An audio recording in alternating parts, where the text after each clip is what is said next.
Okay, so what about the temporary sporadic realizations which keep coming? So there are two things. One is,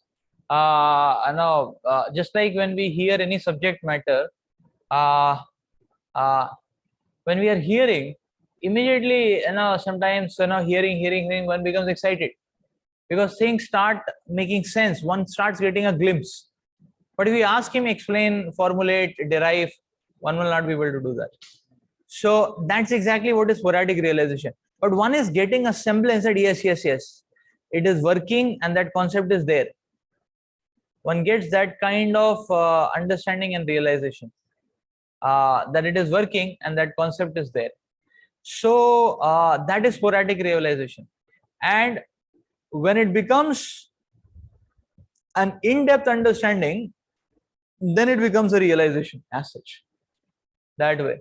So therefore these glimpses are like encouragements for us, that you see it is exciting, you see you can get it, it's within your cup of milk, it's within your capacity, everything is starting to making sense, go on. So sporadic realizations we should see as encouragements, but one should not see it as be all and end all, because they won't sustain for long. That's why the recommendation in first canto Bhagavatam is, whenever sporadic realizations come, they are described as inspirations in Bhagavatam first canto. Whenever any such inspiration comes, one should immediately convert it into a commitment and increase one's speed towards Krishna. So that's what one should do. Yes.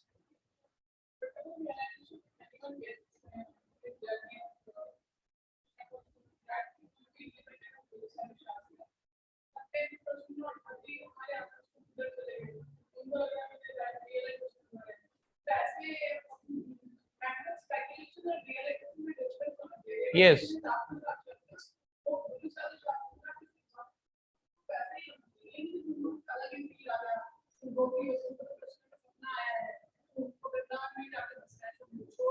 Yes.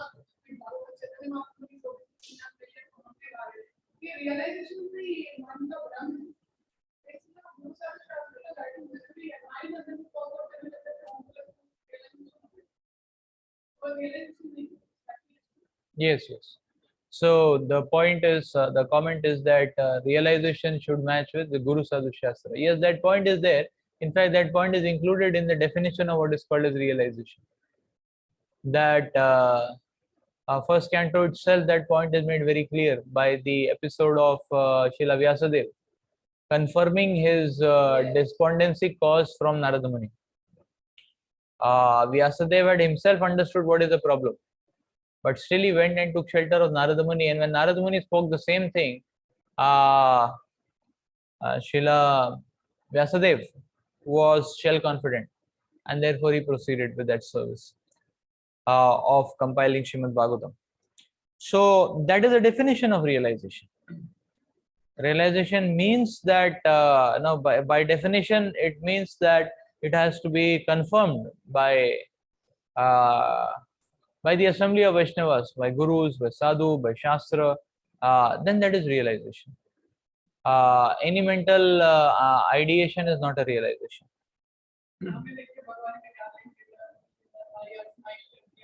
Yes. Yes.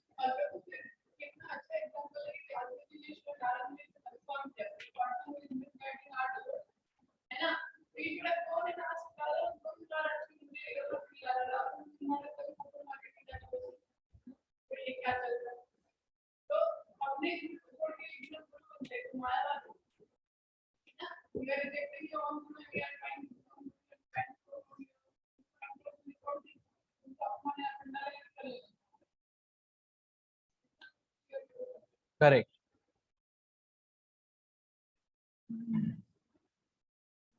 पृथक्त्वेन तु यज्ञानं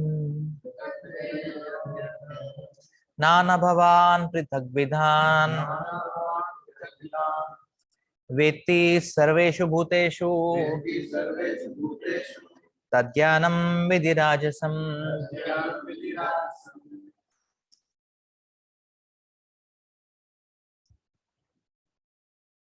That knowledge by which one sees that in every different body there is a different type of living entity, you should understand to be in the mode of passion.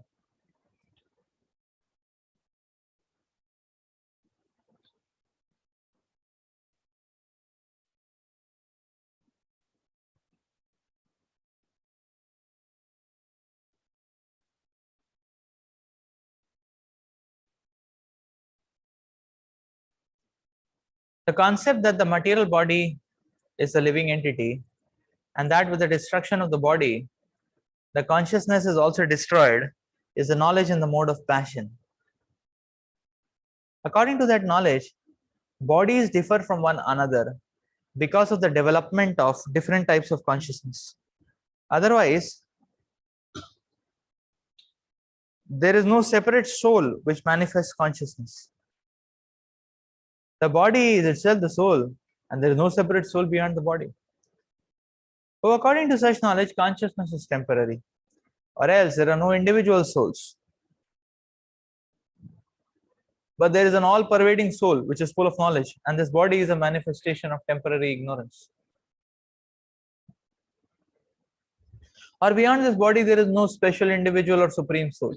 All such conceptions are considered products of mode of passion.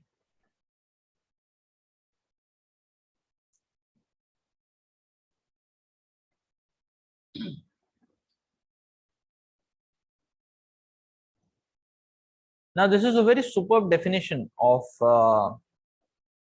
or explanation of how the vision in the mode of passion starts. And we can easily start coming to relate with the understanding that how this is so entangling. The mode of passion is fully entangling. How? Because you see, the point is the factor which is said here is that discrimination, that means differentiation. When everything starts appearing to be different, that means the mode of passion. Thus, a person is entangled and engrossed. Because everything starts appearing to be different, is it not? No. So, and everything starts appearing to be different, is it not? And just like the example of a kaleidoscope is given. Now, if one understands kaleidoscope, what is kaleidoscope? Kaleidoscope is nothing. Kaleidoscope is broken pieces of glass. Is it not? Kaleidoscope. That broken pieces of bangles. You put it in mirror arrangements and all that. Even a child can make a kaleidoscope. I made it in when I was in class 4, class 5, something. So it looks very good. You turn it around and you can see different shapes and forms actually. So if one understands that nothing, it is just broken glass pieces, cardboard, and some mirrors. Some plain mirrors, some broken pieces of glass. Then one understands it's nothing, not big thing, is it not? But if one starts seeing every twist of it as a different pattern, then he wants to catch those patterns. Thus starts the material chase. Is it not? Never-ending chase. Is it not? Never-ending chase.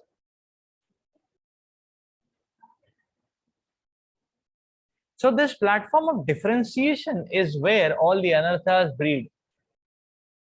In goodness, there is no ground for them to breed. Where will lust breed? Where will envy breed? Is it not? There is no ground only for them to breed, because one understands it's the same thing. Where is the enjoying mentality going to breed? Enjoying mentality starts when one sees everything or every particular manifestation is different. So because now he sees every particular manifestation is different, he is not satisfied with the manifestation he has at his beck and call. His eye is on the manifestation which is distant from him, and he wants to attain that. Once he attains that, he is seeing something else. He wants to attain that and attain something else, something else. Mad chase, eternal chase. Is it not?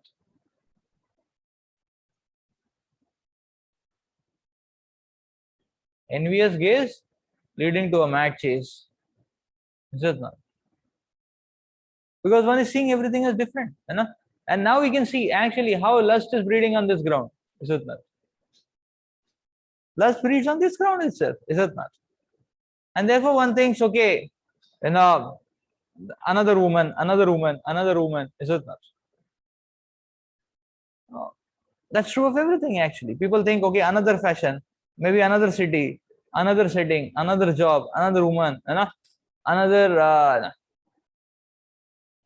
person is completely entire. This is mode of passion, you see. Pratak bhava. This is pratak bhava. One sees, no, everything is the same, it doesn't matter, no?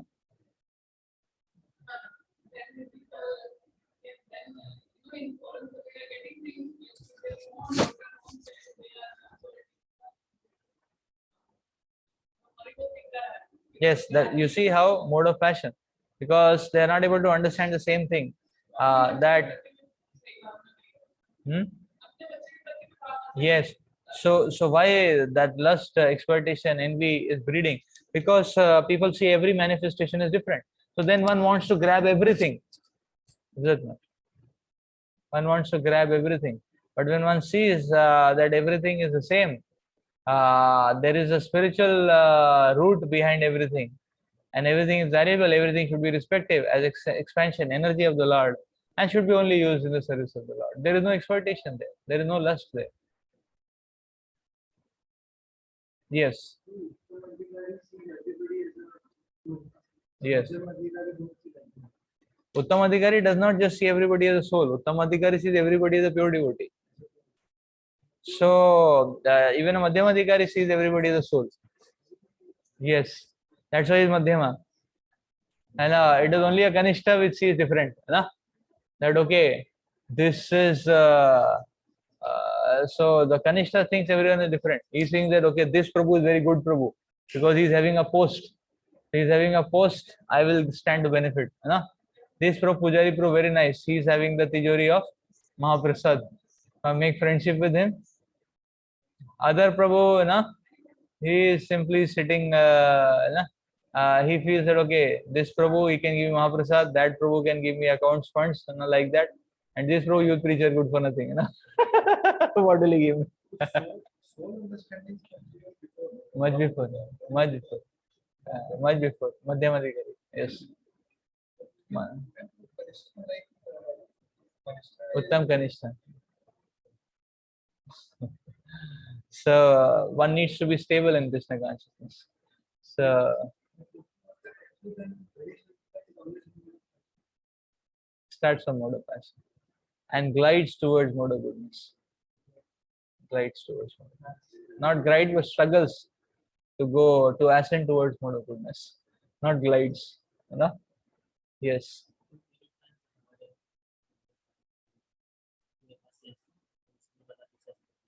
Huh? Huh?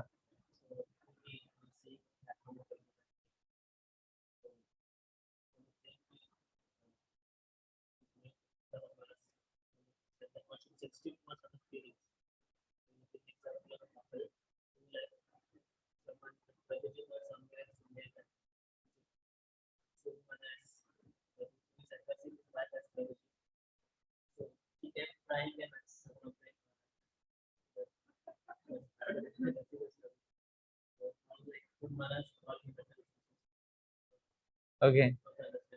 Okay, so question is about calling Mataji's at Prabhu. Sometimes we hear some proper disciples doing that, or but there are also cases where some Mataji, no, her husband was calling her as Prabhu, and she became very annoyed. That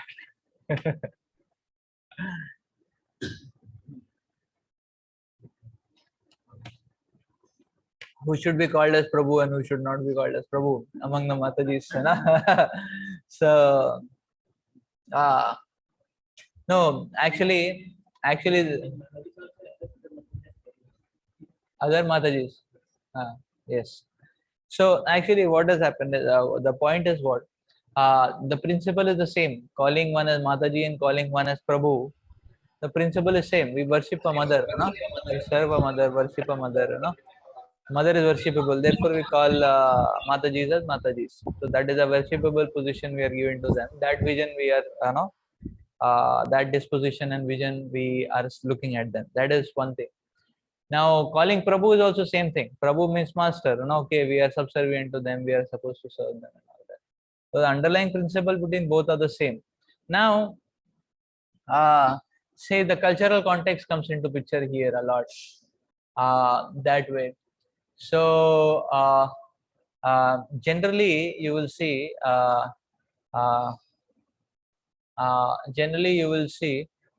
in a Western setting,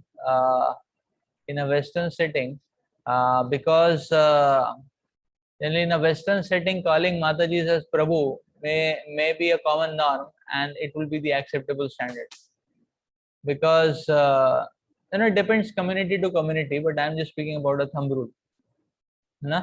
Why? Because in the Western setting, the Western world, the principles of egalitarianism are very, very prominent. Like that. So therefore, nobody wants to differentiate between man, woman, and all that. Anyways, on the sensual platform also they don't differentiate. But in general also. So Madajis are preaching, men, now Prabhus are preaching. So you will not. It's quite common. You will find a Mataji giving a preaching program, a brahmachari sitting and assisting, setting the mic. Those kind of scenes are also there. Mataji is leading the kirtan, and some brahmachari saffron is sitting and playing the zangam. But there is no third devotee in the temple.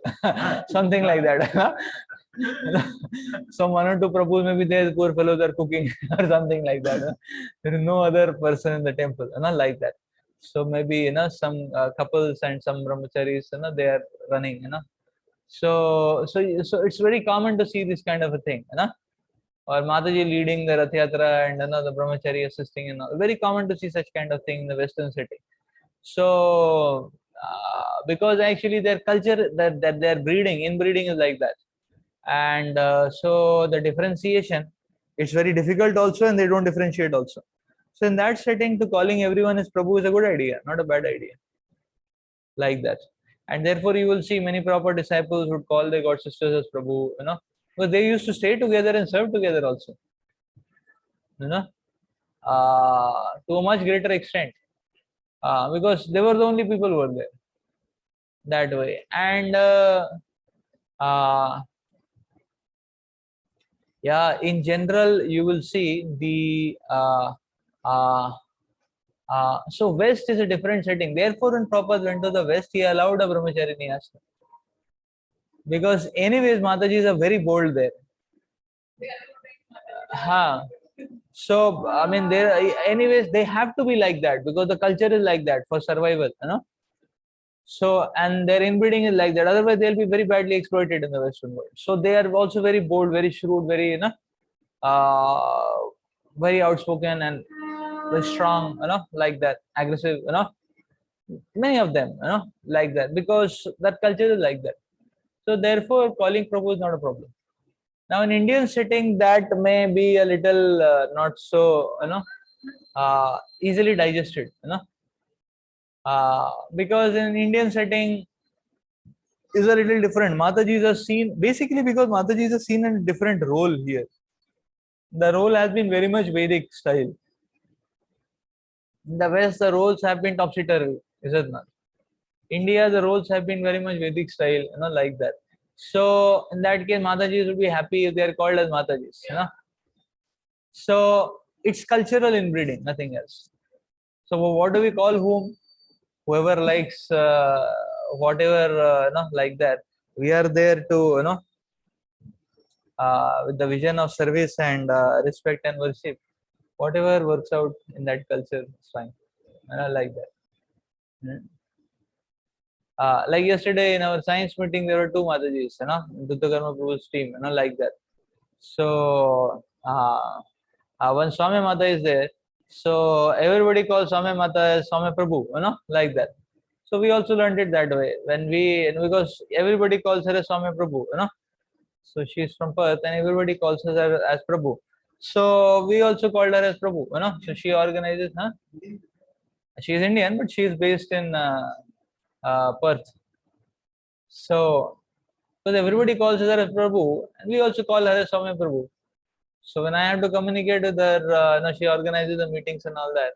So I wrote Hare Krishna Prabhu, Pam Ho, thank you Prabhu, I did as you said Prabhu, like that only I wrote, like that. There was another Mataji in the same meeting. Now she has newly joined it, and she's also Indian, sitting in Canada. Shrestha Mataji. So everybody is calling her a Shrestha Mataji. Now if we interact with her, we'll call her a Shrestha Mataji. So and if both of them are there, Soumya Prabhu and Shrestha Mataji, because that's how everybody is doing. We also do that way. Isn't that? So it's simple. It is simple. So it's a cultural.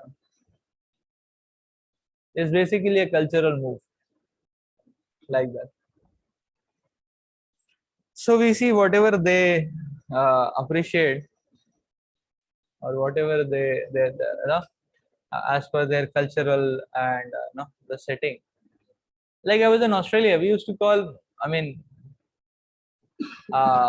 is Matajis. That was the culture there. So whatever is there, just that's fine. Like that.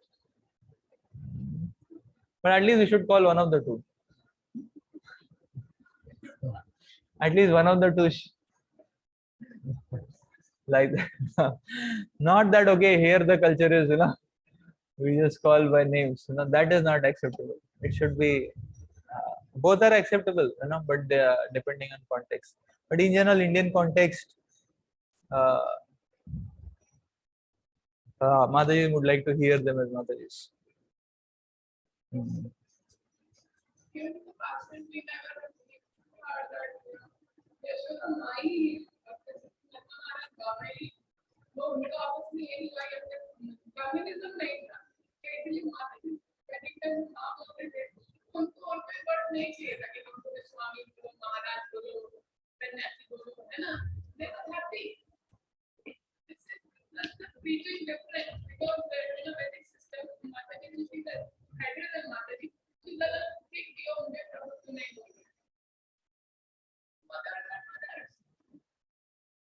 No, it depends on context actually. Like Jhansi Ki Rani may want to call, may like herself to be called as Prabhu or Maharaj, or something like that, because she is like. No, the point is that it depends on cultural setting.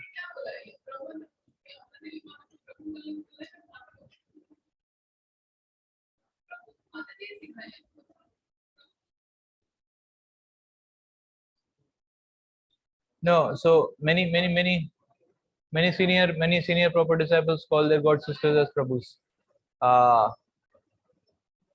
Actually, all this might have become prominent from that point, that there was a point where many of the Matajis had also got sannyas. And at one point of time, it was allowed for them also to take sannyas. Who? Which Mata? But it was given to Malati Mataji got sannyas, No, not Prabhupada, but after Srila Prabhupada, it was allowed, and then it was decided that maybe not to go for that. It is still a topic. It is still a topic which is in discussion. But the point is that so these aspects may have become prominent from that point as well also. So the point is basically nothing to worry much. The simple thing is, if in the culture the Matajis are being called as Prabhu and they are happy and comfortable with that, we also just accept it. Where they are being called as Matajis, we just accept it. So we should be more interested in giving that position of respect, worship, and the formal dealings. That is what we should be, So the point of calling Prabhu is not to become, is not to become casual or Prabhu, how are you? Not like that, that is not. That's not the.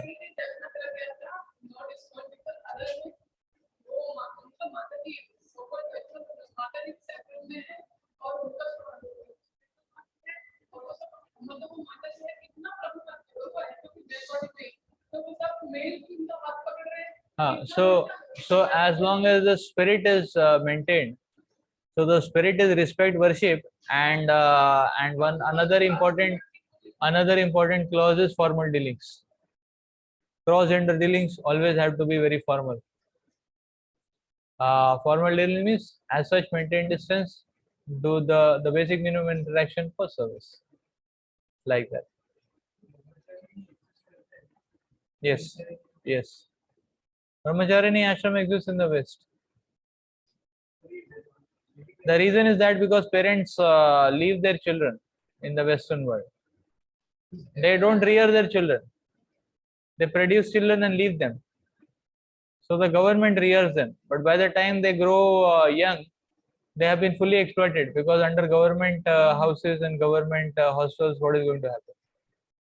So therefore, Prabhupada allowed this concept, because Western world, many people are not interested in rearing their children, giving values and all. They're just interested in sensual life.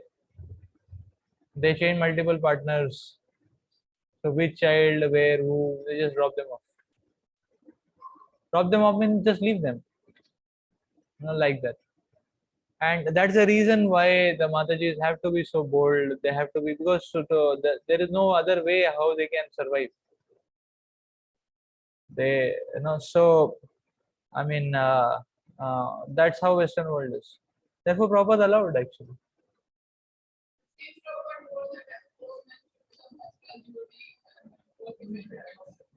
No, Prabhupada allowed that. Prabhupada allowed that. Because Prabhupada saw that they are quite outgoing, standing on their own feet. There's no concept of parenthood and all that in the Western world. So Prabhupada allowed that to give them opportunity. But that doesn't mean free mixing. That means all etiquettes intact.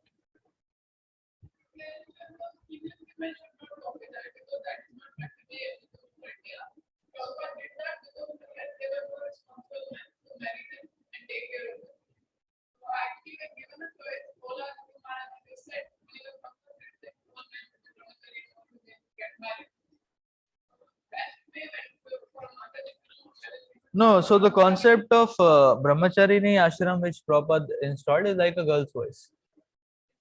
It's like a girl's voice. Like in a voice, we are there for some time and then either we land into Brahmachari ashram or Grihastha ashram. Similarly, for girls' voice, it is Brahmacharini ashram where they stay for a few years and they land up in Grihastha ashram.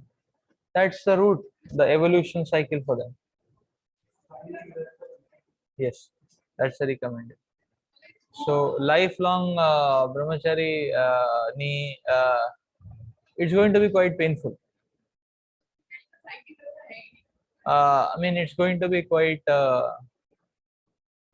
yeah, it's not going to be an easygoing journey like that.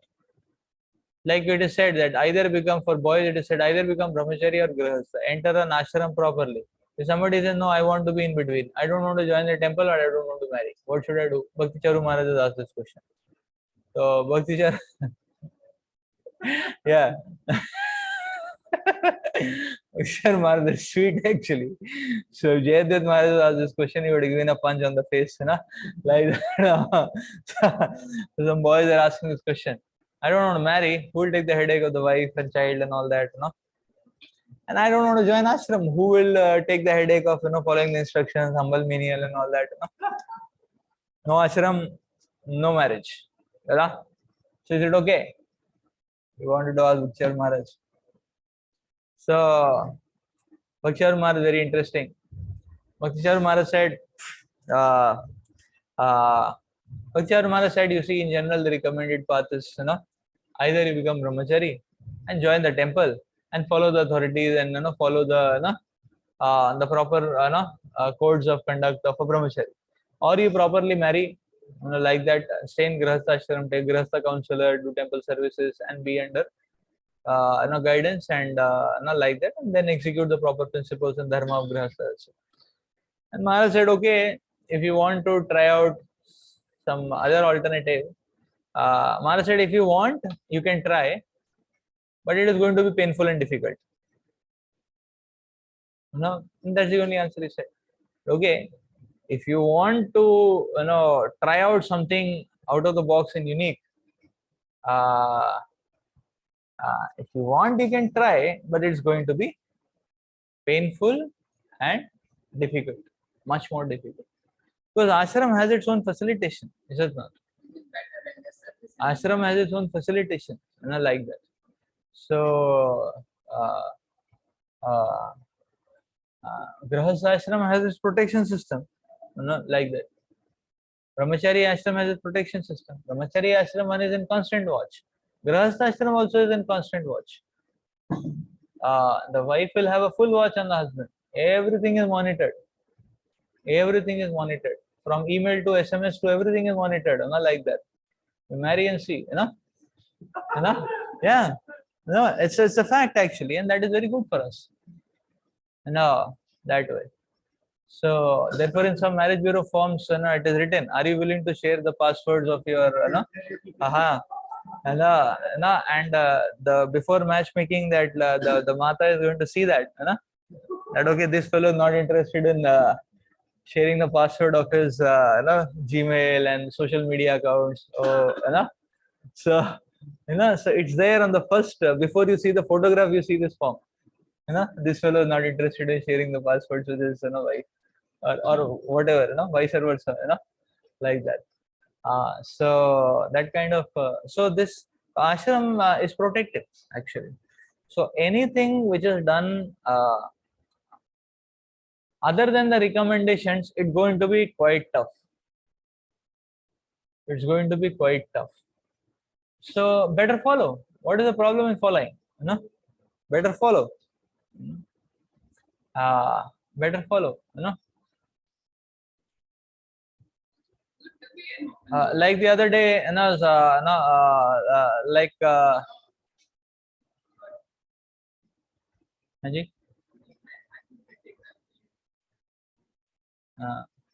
okay, there is a question.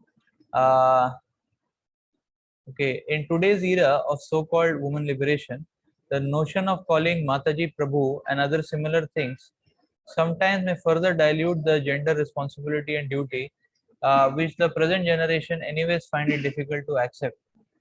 I am trying to understand, would these things not compromise the vision of Prabhupada? How do we see this? How do we see this?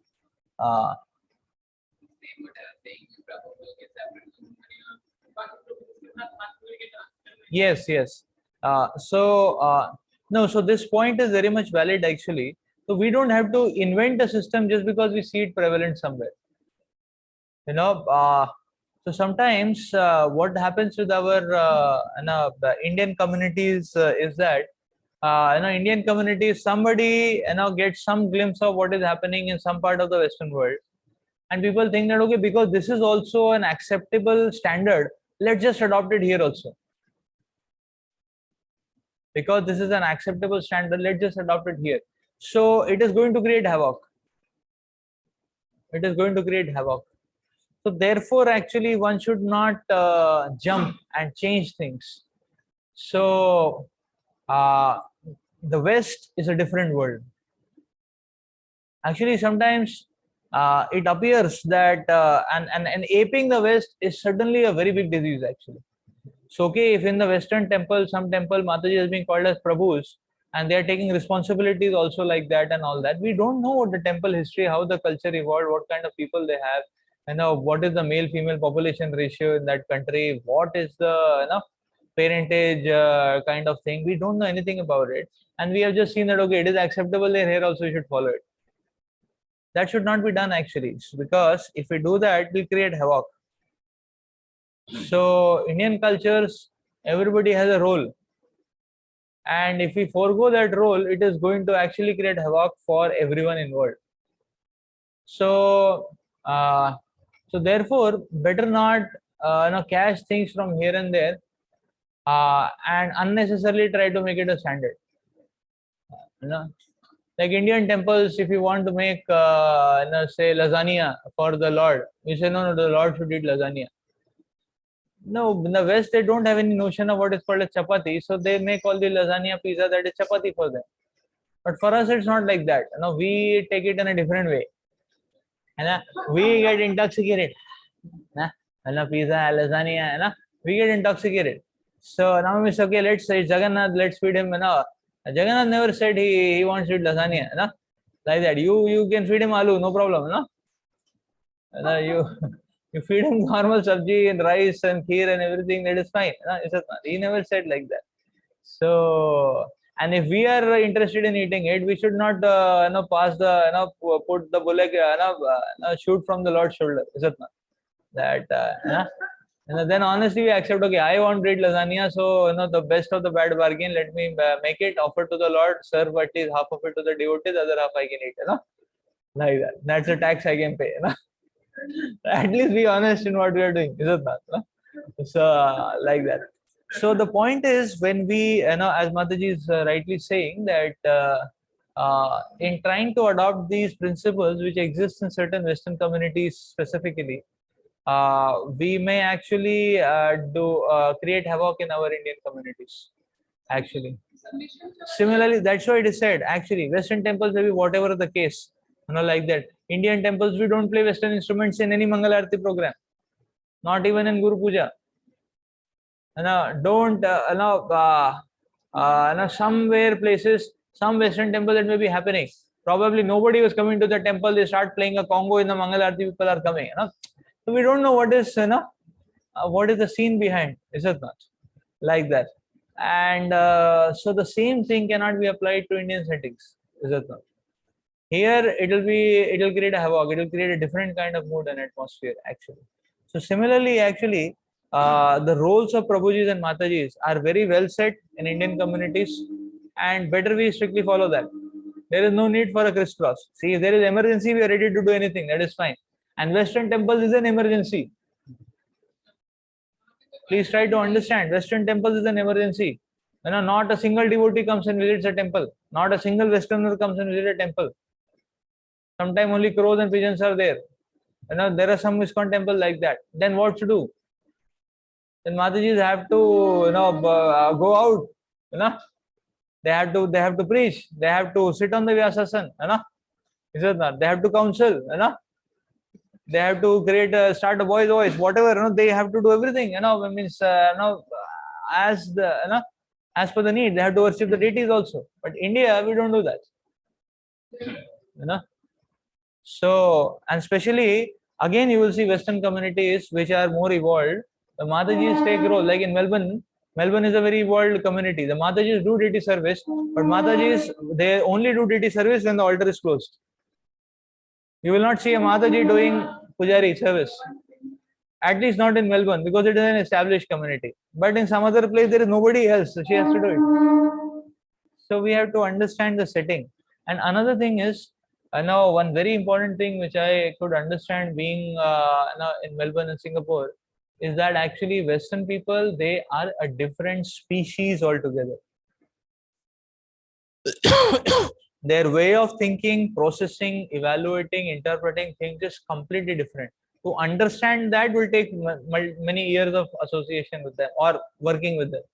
But okay, how they think, how they evaluate, how they prioritize things. So in a thumb rule to say, they are a different species altogether. Different species altogether. So there is no point of imitation, as is being rightly pointed out.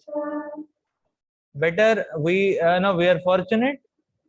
Our cultures are well grounded, and if we just follow that, it's going to be quite uplifting for us. Artificial intervention is going to create havoc. That's the point. Yes.